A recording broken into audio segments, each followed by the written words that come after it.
थोड़े से सुनो। कहा गया है, होनी तो होकर रहे, अनहोनी ना हो। फिर भी हमारा सारा जीवन अनेक प्रकार की चिंताओं से घिरा रहता है। संत सदगुरु श्री गुरु गोविंद सिंह जी महाराज जी फरमाते हैं कि संसार में जो कुछ भी होता है वो परमात्मा की इच्छा और हमारे प्रारब्ध के लिखे लेख के अनुसार कर्म फल के रूप में होता है। फिर किसी भी बात की चिंता या शिकायत क्यों की जाए। संसार तो वो मार्ग है जिस पर कोई जीव सदा के लिए स्थिर नहीं रह सकता। जो भी उत्पन्न हुआ है उसको आज या कल, देर या सवेर अवश्य ही नष्ट हो जाना है। इसलिए संसार के सारे लड़ाई झगड़े, सारे झंझटों को छोड़ करके प्रभु के नाम का गुणगान करना चाहिए, भजन सिमरन करना चाहिए, सदगुरु के द्वारा बख्शे गए पवित्र नाम का ध्यान करना चाहिए, सदगुरु की सेवा करनी चाहिए। चिंता ताकी कीजिए जो अनहोनी होए, यह मार्ग संसार को नानक थिर नहीं कोई। जो उपदेश विनश है परो आज के काल, नानक हर गुण गाय ले छाड़ सकल जंजाल। करे सज्जनों, एक बार किसी गांव में एक बुद्धिमान ब्राह्मण रहता था। उसका एक दोस्त था जो कि एक पैर से लंगड़ा और बहरा था। वो किसी दूसरे गांव में रहता था। एक दिन वो ज्ञानी ब्राह्मण अपने बचपन के दोस्त से मिलने के लिए अपने घर से निकला। उसके दोस्त का घर काफी दूर था। वो ब्राह्मण रास्ते में जा ही रहा था कि उसे अचानक एक हष्ट पुष्ट आदमी दिखाई दिया। वो भी उस ब्राह्मण के साथ साथ चलने लगा। तो उस ब्राह्मण ने उस मनुष्य का नाम पूछा तो उसने अपना नाम महाकाल बताया।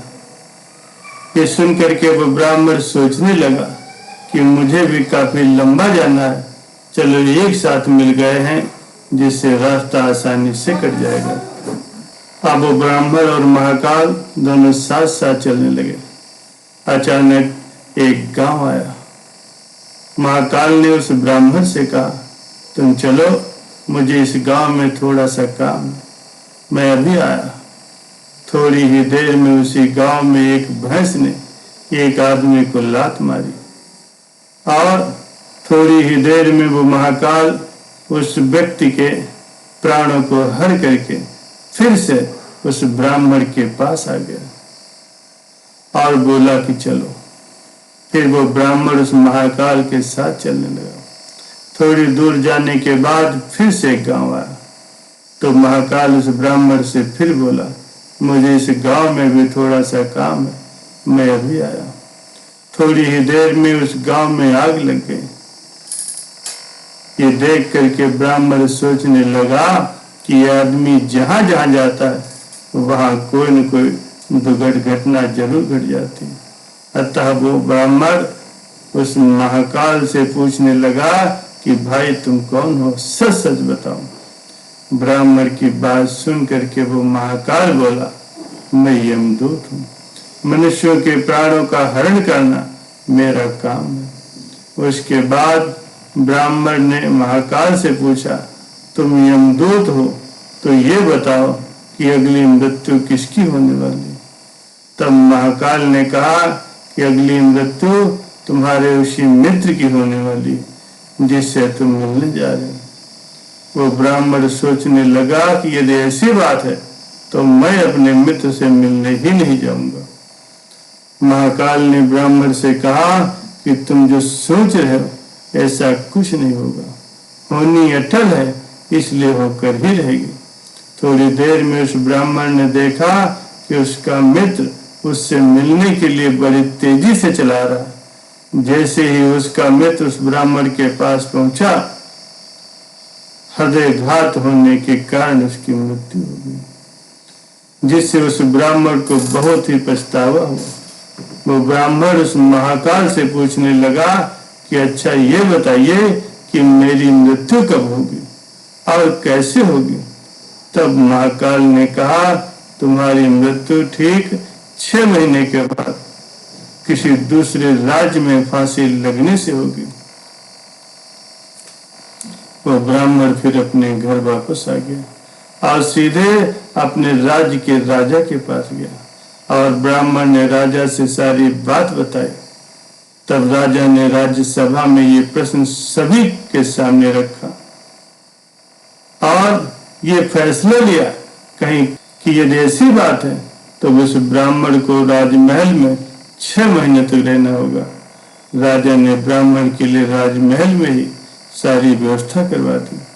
धीरे धीरे समय व्यतीत होने लगा। उस ब्राह्मण को नींद में चलने की बीमारी थी और ये बात उस ब्राह्मण को नहीं मालूम थी। जिस दिन उसकी मृत्यु होने वाली थी उसी दिन रात्रि को ही वो ब्राह्मण राजमहल से निकलकर दूसरे राज्य के राजमहल में जाकर के राजा के सैन्य कक्ष में राजा और रानी दोनों की बीच में जाकर के सो गया। सुबह जब राजा उठा तो उस ब्राह्मण को अपने सैन्य कक्ष में देख करके बहुत ही क्रोधित हुआ और उस ब्राह्मण को फांसी की सजा सुना दी। तब वो ब्राह्मण ने उस राजा को सारी कहानी सुनाई, जिसको सुन करके वो राजा ने अपने गुप्तचर को अपने पड़ोसी राज्य के राजा के पास भेज करके सारी जानकारी ली। जिसको सुन करके वो राजा अपने फैसले पर बहुत पछताया।